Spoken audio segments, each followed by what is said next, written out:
Hola, ¿qué tal? ¿Cómo estamos? Vamos a ver cómo ver esto por aquí. ¿Cómo estamos esta tarde? Dios les bendiga. ¿Cómo estamos? Bendiciones. Tengo un montón de cables aquí. Déjame los paso para acá atrás. Aquí está. Bien. Muy buenas tardes, muy buenas noches. ¿Cómo estamos esta noche? Espero que estén bien. Espero que estén disfrutando de este miércoles. Cada miércoles estamos teniendo estudio bíblico. Este miércoles va a ser un poquito diferente. Lo vamos a hacer aquí en la oficina. Están mis hijos aquí con un servidor. Y vamos, antes de comenzar, déjenme nada más, dejo listo, porque a veces aquí en el iPad no veo todos los comentarios. Entonces lo que voy a hacer es a lanzar la... Espérame tantito. Vamos a ver si puedo lanzar el video acá, pero para ver dónde están los comentarios. Me interesa ver los comentarios. Déjenme, porque a veces en el iPad no se ven. A ver si los puedo ver por acá. Bien, parece que aquí están. A ver si los puedo ver.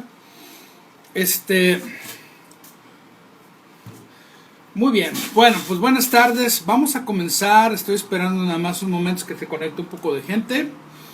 Saludos a todos los que se están uniendo a nuestro estudio, que están con nosotros ahorita en esta noche.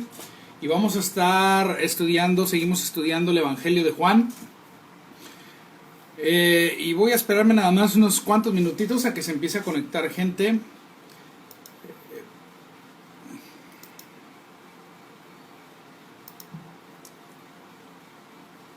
A ver, estamos en vivo. Ok. Bien, puedo interactuar con ustedes vía... Así puedo interactuar con ustedes un poquito más, porque puedo hacerlo hablando, puedo hacerlo escribiendo también, con todos los que se conecten con nosotros. Bien. Bueno. Ok, vamos a orar y vamos a darle gracias a Dios. Yo quiero orar en esta noche en lo que se empieza a conectar más gente. Te damos gracias, Padre, en el nombre de Jesús por esta hora, porque podemos, Señor, reunirnos así de manera virtual y con personas que están aquí también con nosotros, aquí en la casa, con mis hijos, con mi familia. Te damos gracias, Señor, porque tú has sido bueno con nosotros, y te pedimos en esta hora, Señor, que tú nos des palabra, que tú nos uses, Señor, para enseñar tu palabra, que tú nos ayudes, Señor, a hablar con detalle aquellas cosas que necesitan llevar detalle, pero ser concisos en aquellas cosas que necesitan ser conciso y hablar, Señor, directo al corazón a través de tu palabra. Yo te doy gracias, Señor, que se siembra la palabra, Señor, en el corazón de todos aquellos que nos están escuchando. Gracias, Señor. Gracias, Padre. Yo te pido que bendigas a cada uno de los que nos escuchan en esta tarde, en el nombre de Jesús, y que esta palabra, Señor, toque sus corazones, Padre. En el nombre de Jesucristo, amén, amén, amén. Bien, gloria a Dios. Bueno, pues queremos comenzar. Vamos a... Primero que nada, les voy a pedir, por favor, que tengan ahí listos con ustedes una Biblia, porque vamos a ocupar Biblia. Es la palabra de Dios, creemos que es la Biblia. Cuando decimos que la palabra de Dios es la Biblia, nos referimos a aquello que Dios inspiró a los que la escribieron. Sabemos que lo que tenemos en nuestras manos es una traducción, pero creemos que Dios preservó las escrituras. Creemos que Dios ha preservado la palabra de Dios, y podemos confiar en que Dios ha hecho un buen trabajo a través de los siglos para que esta Biblia llegue a nosotros, que en muchos lugares está prohibida. En muchos lugares está prohibido hablar la palabra de Dios, pero le damos las gracias a Dios que aquí en México, aquí donde vivimos, podemos nosotros disfrutarla de tal manera que nadie nos puede prohibir. Tenemos una libertad de creencias, nadie nos puede prohibir estudiarla, nadie nos puede prohibir creerla, nadie nos puede prohibir compartirla. Entonces Dios ha sido bueno con nosotros aquí en México y nos ha permitido tener a la mano la palabra de Dios. Y bueno, en esta hora yo quiero dar comienzo. Estemos los que estemos. Habíamos dicho que cada miércoles iba a ser de estudio bíblico. Y bueno, conforme vayan llegando, pueden hacernos preguntas. Estamos estudiando el Evangelio de Juan, ya vamos en el capítulo 2 y estamos en los versículos 13 al 25. Este es un pasaje muy conocido porque es un pasaje que no solamente lo encontramos en Juan, sino también en los evangelios sinópticos. Ahora, tenemos que entender un poquito, no nada más voy a estar usando la Biblia, también traigo aquí algunos.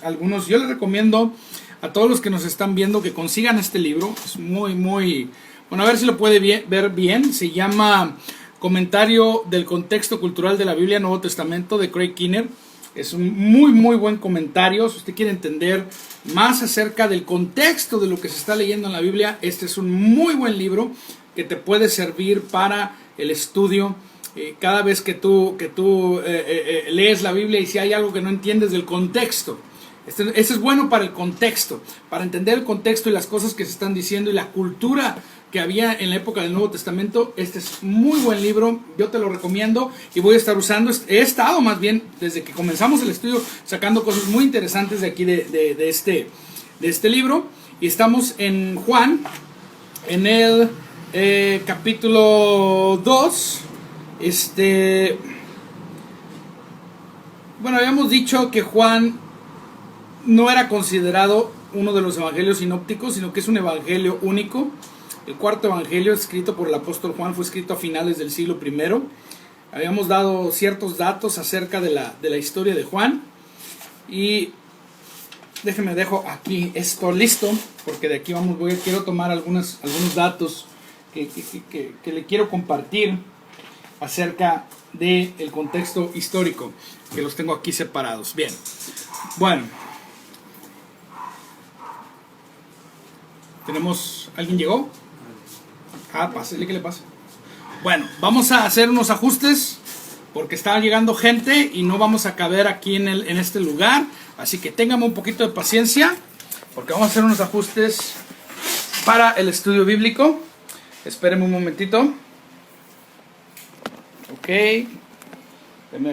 si nos llega gente, pues tenemos que adecuarnos, ¿no? a la gente. Vamos para allá. Ok, hermanos, muchas bendiciones. Ya habíamos empezado, ¿eh? Sí, no tiene dónde estacionarse. Sí, hay bastante gente, ¿cómo no? Y bueno, estacioné a la vuelta. Entonces déjeme. No creo. No, hace ten. meses me robaron una pila por aquí. ¿Dónde vas a estar? Esperemos que no pase nada. Creemos que Dios está. ¿Dónde vas a estar? Yo voy a estar aquí. Vamos a estar aquí. Nos está llegando gente, así que ya abrimos la casa. Y bueno, les estaba comentando algunas cosas acerca de Juan. En el capítulo 2 estamos estudiando. Ya les había dicho, déjenme llego ahí de nuevo. Es la última parte del capítulo 2, de los versículos 13 al versículo 24. Y como les decía, les recomiendo este libro, el comentario del contexto cultural de la Biblia, Nuevo Testamento. Hay Antiguo Testamento también, pero el del Nuevo Testamento es Craig Keener. Es un muy buen libro porque te da mucha información sobre la cultura, sobre el contexto de lo que estamos leyendo en la Biblia, en la palabra de Dios. Y bueno, estábamos diciendo, vamos a leer el texto, ¿no? Vamos a empezar leyendo el texto, que eso es lo importante. Yo sé que más gente se está añadiendo ahí en internet, ya no los puedo ver, pero les mando saludos a todos. Dice aquí en el versículo 13, dice: estaba cerca la Pascua de los judíos y subió Jesús a Jerusalén y halló en el templo a los que vendían bueyes, ovejas y palomas y a los cambistas allí sentados.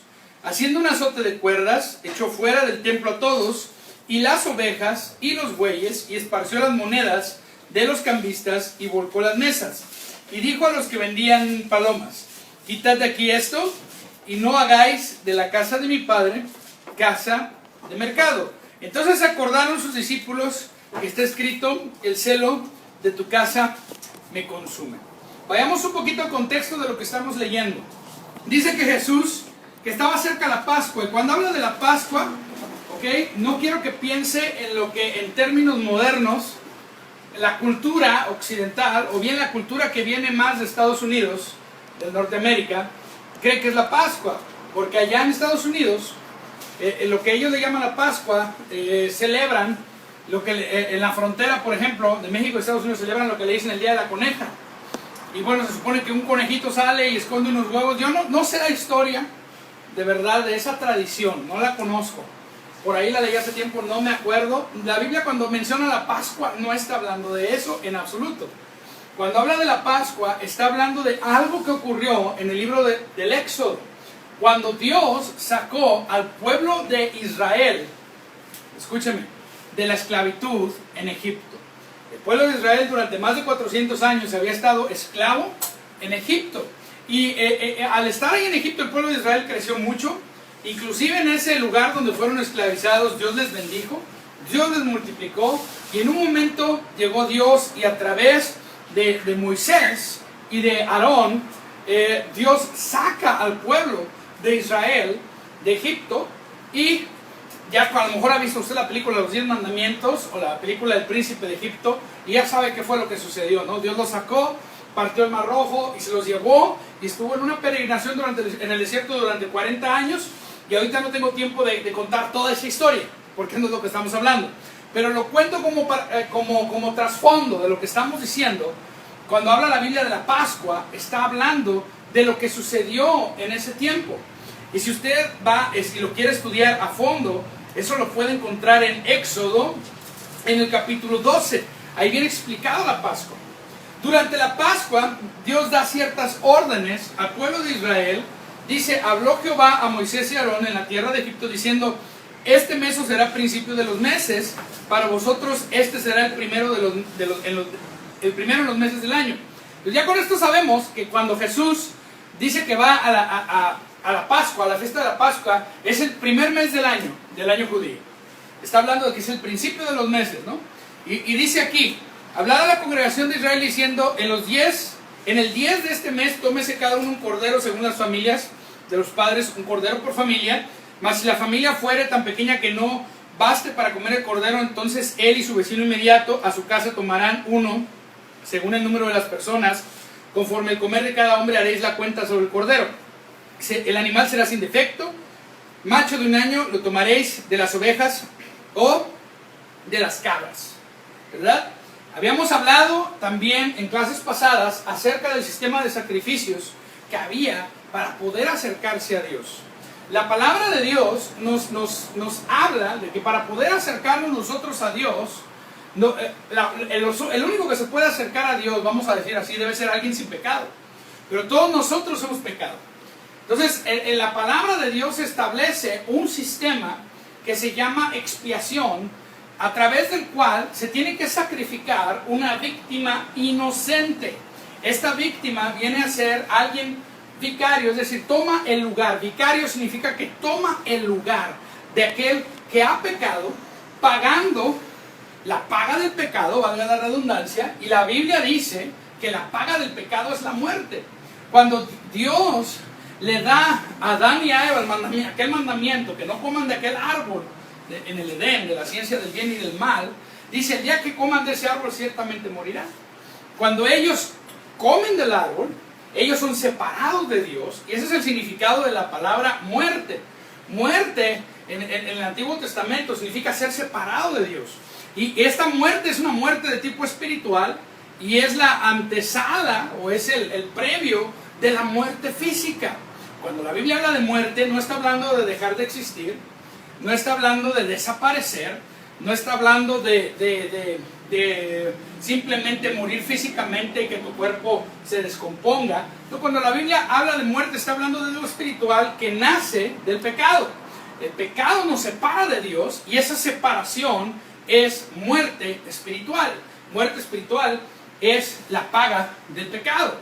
Ahora, ellos nos transmiten a toda la humanidad esa separación de Dios. Todos hemos nacido separados de Dios. Sin embargo, Jesucristo viene como cordero, por eso la Biblia dice que es como un cordero, porque Él viene a sustituirnos y no a hacer una mera expiación. Expiación significa cubrir el pecado. No solamente cubre el pecado, sino que Él viene a hacer una remisión, que quiere decir que Él quita el pecado. Viene a hacer una propiciación, que quiere decir que la ira de Dios, porque escúchame, la paga del pecado es muerte y la paga del pecado enciende la ira de Dios. En el Antiguo Testamento hay un versículo en Salmos que dice que Dios está airado con el pecador todos los días. Y la palabra de Dios dice en el Antiguo Testamento que la ira de Dios se enciende a causa del pecado. Sin embargo, cuando Jesús muere en la cruz, Él apaga esa ira de Dios. Y eso es lo glorioso de las buenas noticias del Evangelio, que nos podemos acercar a Dios por la simple fe en ese sacrificio que hizo Jesús. Ahora Jesús, al hacer ese sacrificio único, cuando el Padre entrega a su Hijo en la cruz y Jesús derrama su sangre, ese sacrificio es perfecto. Los sacrificios de animales no eran perfectos porque no quitaban el pecado, solo lo cubrían. Solo era representativo de Él. Solo era una especie de simbolismo, pero no en sí, no quitaban el problema. El problema del pecado nos aparta de Dios, y Jesús viene y nos sustituye. Él jamás pecó, Él jamás falló, Él fue justo siempre, todos los días vivió en santidad, nunca hizo algo. Él dijo una vez: a alguno de ustedes me redarguye de pecado, queriendo decir, alguno de ustedes puede decir si yo alguna vez he pecado. Jesús nunca pecó, murió siendo un hombre perfecto, y en esa perfección de muerte Él fue tratado como un pecador, sin ser pecador. Y ese fue el acto más grande de sustitución. Jesús dijo en una ocasión: a lo mejor alguien muere por un justo, pero Jesús no murió por justos, Jesús murió por pecadores. Jesús murió por todos aquellos que habíamos sido apartados de Dios, habíamos sido separados de Dios, y que Dios nos daba la espalda porque Dios es santo. Cuando la Biblia dice que Dios es santo, su santidad es tan grande que no admite ningún pecado. La santidad de Dios quema y destruye el pecado. No podíamos acercarnos a Él porque su santidad nos hubiera destruido. En el Antiguo Testamento hay pasajes donde habla de personas que tocaron en lugares donde estaba la gloria de Dios.